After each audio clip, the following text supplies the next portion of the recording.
அனைவருக்கும் வணக்கம். இன்னைக்கு வீடியோவில் ரொம்பவே முக்கியமான விஷயம்லாம் பேச போகிறோம். அதுக்கு முன்னாடி ஒரு சுண்ணாம்புன்னு சொல்லலாம், புறம்போக்குன்னு சொல்லலாம், ஜட்டியோட போய் ஒருத்தன் அடி வாங்கிட்டு வந்திருக்கேன். அந்த விஷயத்தை நான் வீடியோவில் சொல்கிறேன். ரொம்ப முக்கியமாக எடப்பாடி மேட்டரை நம்ம பேசி ஆகணும். தமிழக வெற்றி கழகத்தில் இன்றைக்கி 234 வேட்பாளர்கள் ஒரு பக்கம் நிப்பாட்டியிருந்தா கூட எடப்பாடி அப்படின்ற தொகுதியில் ரொம்பவே ஒரு சதிவேலை நடந்து அந்த எடப்பாடிக்கு அப்புறம் பார்த்தீங்கன்னா ஒரு சுயேட்சை வேட்பாளரை விஜய் அவர்கள் ஆதரித்து டிவி சின்னத்தில் வாக்களிக்க வச்சிருப்பாரு. அந்த எடப்பாடியோட வேட்பாளருக்கு இன்றைக்கி ஒரு பெரிய பிரச்சனை வந்திருக்கு. அதை பற்றி விளக்கமாக நம்ம வீடியோக்குள்ளே பேசுவோம். சேனலுக்குள்ளே வந்தவங்க லைக் அண்ட் சப்ஸ்கிரைப் பண்ணிக்கோங்க. இன்றைக்கி பார்த்தீங்கன்னா ரொம்பவே முக்கியமாக இப்போ விடிஞ்சால் வாக்கு எண்ணிக்கை அப்படின்ற ஒரு முக்கியமான நாள், கவுண்டிங் நாள். 8 மணிக்கு வாக்கு எண்ணிக்கை தொடங்குறதுக்கு முன்னாடி பூத் ஏஜென்ட்ஸாக இருக்கிறவங்க சில பேர் எல்லா கட்சியிலும் இருக்கிறவங்க சும்மா உள்ளே போவாங்க, வருவாங்க, அந்த சிசிடிவியை பார்ப்பாங்க. இது வழக்கமாக இருக்குது. ஆனால் பார்த்தீங்கன்னா திமுகவுடைய ஐடி விங்கை சேர்ந்தவர்கள் பத்திரிகையாளர்கள் என்ற பேரில் உள்ளே போயிட்டு வந்திருக்காங்க.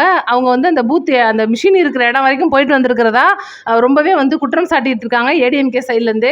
இது ஒரு பக்கம் இருந்தாலும் இன்னைக்கு எல்லாருமே ஒட்டுமொத்தமாக என்னடா அது எடப்பாடி சைலண்டாக இருக்கிறாப்புல, எல்லாருமே அதாவது ஒரு கட்சியிலேருந்து இன்னைக்கு தமிழக வெற்றி கழகத்துக்கு எக்ஸிட் போலில் முக்கியமான விஷயம் வந்திருக்கு. 140 இடங்களை தட்டி தூக்குவார்னு வருது. ஐயா ஐபிஎஸ் அதிகாரி ரவி அவர்கள் இன்னைக்கு தமிழக வெற்றி கழகம் தான் ஆட்சி அமைக்க போகுதுன்னு சொல்லிட்டு இருக்காரு. ஆனால் எடப்பாடி என்ன கணத்துக்குள்ளே போட்ட கல் மாதிரி சும்மாவே கிடக்குறாரு. நம்மளுக்கு இவர் மேலே ஒரு சந்தேகம் வருமே, இல்லைன்னா இவர் பேசியிருக்கணுமே, எங்கே ஆச்சு இந்நேரம் இவர் உள்ள நுழைஞ்சிருக்கணுமேன்ற மாதிரி சந்தேகம் எல்லாருக்குமே இருக்கும். நிறைய பேர் நம்ம கமெண்ட்ல கேட்டுட்டு இருந்தீங்க.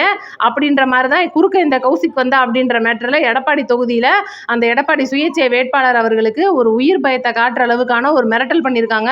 அந்த வேட்பாளர் அவர்கள் அவருடைய நிர்வாகிகள் சார்பாக பூத்துக்கெல்லாம் போயிட்டு வரும்போது ஒரு சில ரவுடிகளை ஏவி விட்டு அவர் பேர் பார்த்தீங்கன்னா ராஜ்மோகன் அப்படின்றவர், அவரை சில ரவுடிகளை ஏவி விட்டு இது யார் என்ன எது கட்சிக்காரங்க என்னன்னு தெரியலன்னு சொல்லிட்டு அட்வொகேட் அவர்கள் பிரஸ் மீட் கொடுத்துட்டு இருக்காரு. கடைசியாக விசாரிச்சதுக்கு அப்புறம் தெரியுது எடப்பாடி தொகுதியில் எடப்பாடி அவர்களை சேர்ந்த ஆட்கள் தான் இந்த மாதிரி பண்ணியிருக்காங்க அப்படின்ற முக்கியமான தகவல் வருது.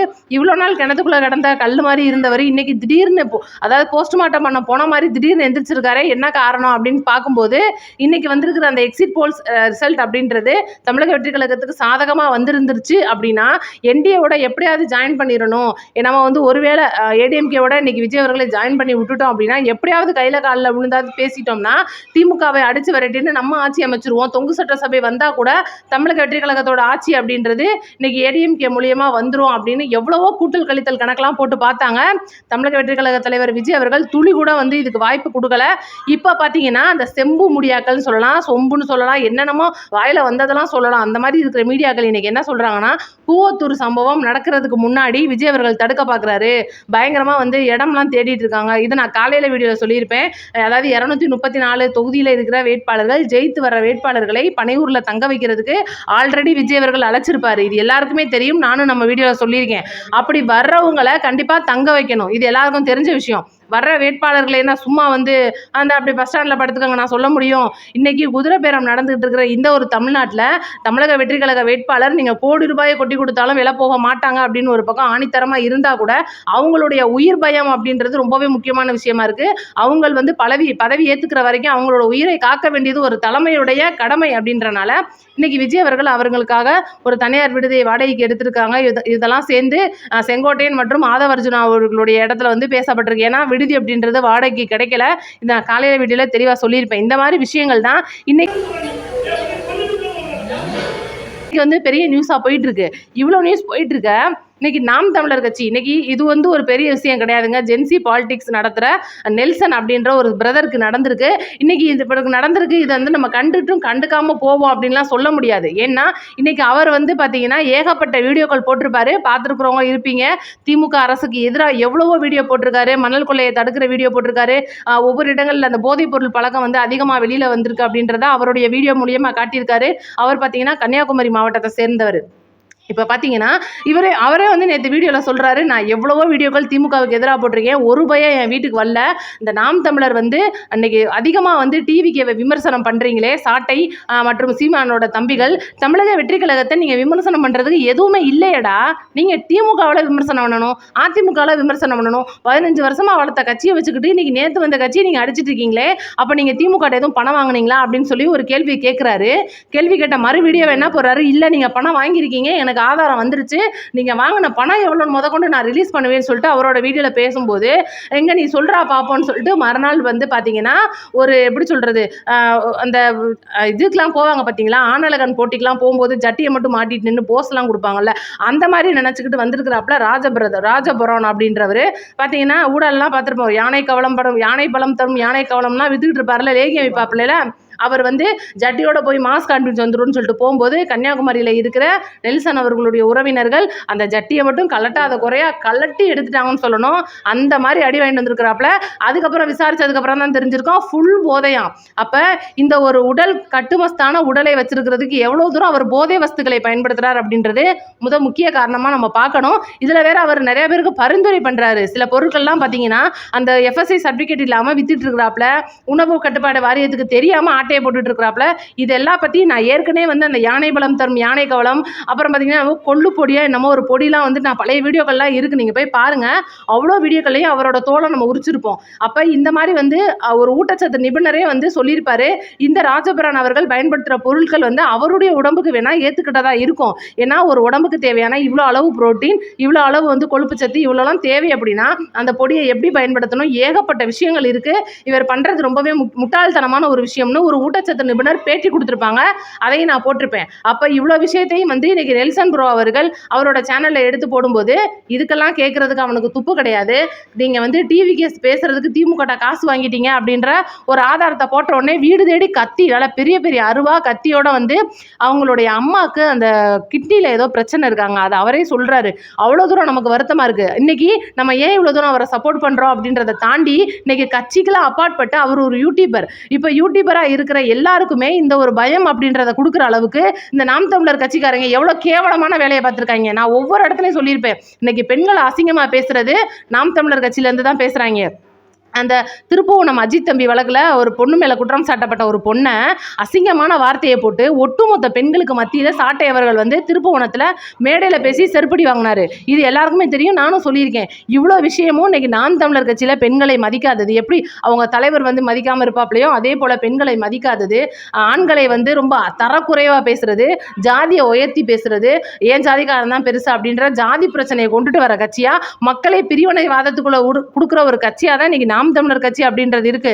இந்த கட்சியை நம்ம தமிழகத்தில் வளர விட்டோம் அப்படின்னா கண்டிப்பா தமிழகத்தை துண்டாடிடுவாரு. ஏன்னா ஒவ்வொரு இடத்துலையும் சீமான் பேசுறது நீங்க கேட்டிருக்கலாம். நான் வந்து சத்தியமா சீமானை விமர்சனம் பண்ணணும்னு பண்ணல, ஏகப்பட்ட விஷயங்கள் அவர் பேசுறதெல்லாம் ஒரு சில நியாயம்லாம் இருக்கும். நானும் ஒரு காலத்துல சீமானுக்கு ஆதரவாகவும் பேசியிருக்கேன் ஒரு சில விஷயங்கள்ல. அப்படி இருக்கும்போது என் கையில மட்டும் இந்த நிலம் சிக்குச்சுன்னா அப்படின்னு என்னைக்கு அவர் பேச ஆரம்பிச்சாரோ அது ஒரு பக்கம் இருக்கட்டும். இன்னைக்கு நாம் தமிழர் தம்பிகள் எடுத்துக்கோங்க, தம்பிகள் மட்டும் கிடையாது, தங்கைகள் எடுத்துக்கோங்க. அங்க பேசுற பொம்பளை பிள்ளைங்களாம் அந்த மேடையில் பேசும்போது பார்த்தீங்கன்னா ஒட்டுமொத்த தலைவர்கள், இன்னைக்கு அண்ணாதுரையா இருக்கட்டும், கலைஞராக இருக்கட்டும், பெரியாரா இருக்கட்டும், அம்பேத்கரா இருக்கட்டும், எல்லா தலைவர்களையும் எவ்வளோக்கு எவ்வளோ மோசமாக விமர்சனம் பண்ணியிருக்காங்க அப்படின்றத நான் தனிப்பட்ட முறையில் ஒரு சில பெண்களுக்கே நான் வந்து வீடியோ போட்டிருக்கேன். ஏமா அப்படிலாம் பண்ணுறேன், நீ எல்லாம் வந்து ஒரு தமிழ்நாட்டில் தான் பிறந்த பொண்ணாமான்னு கேட்குற அளவுக்கு அவ்வளோ தூரம் நம்ம கேட்குறதுக்கு காது கூசுற அளவுக்கு அந்த பொண்ணுங்கள்லாம் பேசுகிறாங்க. இதை பார்த்தீங்கன்னா கார்த்திகா அப்படின்லாம் ஒன்று தெரியும் நாம் தமிழரில், அப்படியே மேடைக்கு மேடை வந்து எனக்கு என்னன்னு தெரிஞ்சுட்டு இருக்கோம். அதெல்லாம் வந்து அந்த அளவுக்கு மோசமாக விமர்சனம் பண்ணியிருக்கு. இன்னொன்று பேர் வரலங்க, ஒரு முஸ்லீம் பொண்ணு, அந்த பொண்ணும் அந்த அளவுக்கு விமர்சனம் பண்ணியிருக்கு. இவ்வளோ தூரம் வந்து நாம் தமிழர் கட்சியில் இருக்கிற தம்பிகள் வந்து தங்கைகள் வந்து அசிங்கமாக பேசுறதுக்கு கூட காது கொடுத்து கேட்காத அந்த தலைவரெல்லாம் ஒரு தலைவரா? நான் தெரியாமல் கேட்குறேன். இதே கன்னியாகுமரியில் ஒரு மேடை பேச்சில் ஒரு நபர் வந்து சுகுமாரன் நினைக்கிறேன், அந்த சுகுமாரன் அப்படின்றவர் தமிழக வெற்றி கழக நிர்வாகி. அவர் மேடை பேச்சில் பேசும்போது மேதகு பிரபாகரன் அவர்களை ஒரு விமர்சனமாக பண்ணுற மாதிரி ஒரு தப்பான ஒரு வார்த்தையை சொல்லிடுறாரு. சொன்ன மறு நிமிஷம் மேடையில் இருக்கிற மற்ற தமிழக வெற்றி கழக நிர்வாகிகள் அங்கனையே நீங்கள் பேசுறது தப்புங்கன்னு சொல்லிட்டு அப்போவே அவர்கிட்ட இந்த மைக்கை பிடிங்கிட்டு கையோட அன்னைக்கு ஈவினிங்கே அவருடைய பதவியை பறித்த கழகம் தான் தமிழக வெற்றி கழகம். அப்படியாப்பட்ட கட்சியில் இருக்கிற இன்னைக்கு வந்து நம்ம எல்லாம் வந்து பெருமைப்படுற விதமாக தான் நம்ம வந்து நடந்துட்டு இருக்கோம். நம்ம யாரையும் விமர்சனம் பண்ணுறோம்னா காரணம் இல்லாமலோ ஆதாரம் இல்லாமலோ நம்ம விமர்சனம் பண்ண மாட்டோம். அப்படி இருக்கும்போது இவன் நல்லா ஃபுல் போதையில் அந்த வீட்டுக்குள்ளே போய் அந்த பொண்ணு, அவங்களோட வீட்டில் இருக்கிற அம்மா, அவங்க அப்பா, அவங்க அண்ணன், இத்தனைக்கும் அவர் ஒரு அட்வொகேட்டு. அப்போ எல்லா ஆதாரமும் கையில் கையில் வச்சிருக்கிற அட்வொகேட்டுக்கே இந்த ஒரு நிலைமைனா நம்மளை மாதிரி இருக்கிற பாமர மக்கள்லாம் என்ன பண்ணுவாங்க? ஒன்றுமே தெரியாமல் இருக்கிற கிராமத்து மக்கள். இன்னைக்கு சீமானோட ஒவ்வொரு கூட்டத்தில் எடுத்துக்கோங்க, நம்ம மாடு மாநாடு நாய் மாநாடுலாம் போட்டாப்ல. மாநாடுலாம் பார்த்தீங்கன்னா நல்ல பெரிய பெரிய கேன்லாம் கொடுக்குனாங்க. அப்போ ஒரு பெரியவருங்க கையிலேருந்து பையில அள்ளி நல்ல ஒரு கட்டு காசு ஃபுல்லாக 500 நோட்டு, அந்த மனுஷனை பார்த்தா விவசாயி மாதிரி தெரிந்தாப்புல. அவ்வளோ தூரம் வந்து வம்பாடுபட்ட உழைச்ச காசை அந்த கேனுக்குள்ளே போடும்போது எனக்குலாம் வந்து கொதிச்சிச்சு. ஐயோ ஏமாத்துறேன், அந்த ஆள் ஊரை ஏமாத்தி திரியான், போடாதீங்க அப்படின்னு சொல்ல முடியல. டிவிக்குள்ளே நடக்குது இவ்வளோலாம். அந்த அளவுக்கு எங்களை கொதிக்கிற வைக்கிற இந்த சீமானவர்களுடைய கட்சி தமிழகத்துக்கு வேணுமா அப்படின்றதான் நம்மளுடைய கேள்வி. 15 வருஷம் ஆச்சு. இன்னைக்கு வந்து தமிழக மக்கள் அவங்களை ஏற்றுக்கிட்டாங்க. நாங்கள் வந்து 8% ஓட்டு வச்சுருக்கோம், நாங்கள் வந்து இவ்வளோ விஷயம் நாங்கள் பண்ணுறோம் அப்படின்றதெல்லாம் ஒரு பக்கம் இருந்தாலும், தமிழக வெற்றி கழகம் வருது அப்படின்னா ஆதரித்து பேசின ஆளாக சீமான் இருந்தார். அப்புறம் ஏன் பணம் வாங்கினதுக்கப்புறம் மாற்றி பேசுகிறாரு? ஒவ்வொரு இடங்களையும் விஜய் ரொம்ப தரக்குறைவாக விமர்சனம் பண்ணுறது சரிங்க, இது வந்து தலைவருக்கு தலைவர் தான் போயிட்டு போகிறாங்க அப்படின்னு விட்டால் கூட தமிழக வெற்றி கழக தொண்டர்களை ரொம்ப கீழ்த்தரமாக விமர்சனம் பண்ணார். தன்னோட தம்பிகள்லாம் கெத்தானவங்க, இவங்கெல்லாம் யாருங்க ஊர் மீறவங்க அப்படின்ற மாதிரி ரொம்ப மோசமாக விமர்சனம் பண்ணார். சாட்டைன்னு வைக்கிறத விட சாக்கடைன்னு வச்சுருக்கணும். அவ்வளோ தூரம் அவன் வாய் வந்து கூவமான ஆரம். சேனல் வச்சுருக்கோம் அப்படின்ற பேரில் ஒவ்வொரு இளைஞர்களையும் இளைஞிகளையும் தமிழக வெற்றி கழக தொண்டர்களையும் பெண்களையும் ரொம்ப மோசமாக விமர்சனம் பண்ணுற இந்த சாட்டை மாதிரி ஆட்களை எல்லாம் பிடிச்சி வச்சு வேணாம் அதெல்லாம் வந்து நம்ம சொல்லக்கூடாது, யூடியூப்பில் நம்ம பேசிகிட்டு இருக்கோம் அப்படின்றனால நம்ம அடைக்கிடுவோம். ஏன்னா நம்மளும் ஒரு அணில் குஞ்சு தான், நம்மளை மீறி அந்த அணில் குஞ்சு அப்படின்றது வெளியில் வந்துடுது. அதனால் நம்ம காலையில் 8 மணிக்கு வாக்கு என்ன ஆரம்பிக்கும் போது கிட்டத்தட்ட ஒரு 10 மணிக்கெலாம் பார்த்தீங்கன்னா முடிவு அப்படின்றது தெரிஞ்சிடும். இந்த முடிவு அப்படின்றது தமிழக வெற்றி கழகத்துக்கு 100% வந்து இனிப்பான செய்தியாக இருக்க போது. இந்த ஒரு சாக்கடை சாம்ராஜ்யமான நாம் தமிழர் கட்சியை ஊரை விட்டு அடித்து விரட்டணும் அப்படின்றது தான் என்னுடைய ஒரு கருத்து. உங்களுடைய கருத்தையும் மறக்காமல் சொல்லிட்டு போயிருங்க. இன்றைக்கி வந்து இந்த யூடியூபருக்கு நடந்த ஒரு சம்பவம் அப்படின்றது இன்றைக்கி இருக்கலாம். யூடியூபருக்குள்ள 1000 பிரச்சனை இருக்கலாம். எதிர்த்து அவங்க ஒரு கட்சிக்கு பேசலாம், நம்ம ஒரு கட்சிக்கு பேசலாம், நம்ம ஒரு ஊர்க்காரங்களா இருக்கலாம், அவங்க ஒரு ஊர்க்காரங்களா இருக்கலாம். எவ்வளவோ விஷயங்கள்ல நம்ம நேருக்கு நேராக சந்திக்கும் போது நானே நிறைய திமுக காரங்களை பார்க்கும்போது, அக்கா நீங்கள் ஒரு பெண்ணாக இருந்துட்டு இவ்வளோ தூரம் பேசுறீங்க, பரவாயில்ல அப்படின்ற மாதிரி அவங்க ஒரு அளவு பொறுமையாக நம்மளை பேசுகிறாங்க. நம்மளும் அவங்கள வந்து தெரிஞ்சிருக்கோ தெரியலையோ, அவங்களோட வீடியோஸ் பார்க்குறோமோ இல்லையோ, நல்லா இருக்குங்க அப்படின்ற ஒரு வார்த்தையை சொல்கிறோம். இதுதான் ஒரு நாகரிகம். அதை விட்டுவிட்டு நான் ஜட்டியோட போய் வீட்டில் போயிட்டு நிற்பேன், நான் வந்து கத்தியை தூக்கிட்டு போயிட்டு போகிறேன் அப்படின்னா நான் தெரியாமல் கேட்குறேன், கழட்டி விட்டுருந்தாங்கன்னா நீ எல்லாம் என்ன பண்ணுவ? நீ எல்லாம் வந்து பாடி பில்டர் அப்படின்ற பேரில் ஒரு ஆள் அடிக்கு நீ தாங்கலையே, கிராமத்துக்காரன் ஒருத்தன் அடிச்சானா நீ படுத்துருவ அப்படின்றதான உண்மை. ராஜபுரான் அப்படின்ற பெரிய பல்கா போய் நின்றுகிட்டு இருக்கிற அப்படின்னா இன்னைக்கு அந்த ஊர் மக்கள் வந்து உன்னை அடுத்து ஊருக்குள்ள விடுவாங்களா? அம்மனமாக்காம உன்னை விட்டுருக்காங்க அப்படின்னா இதோட நீ பொழைச்சு போ அப்படின்றது தான் அர்த்தம்.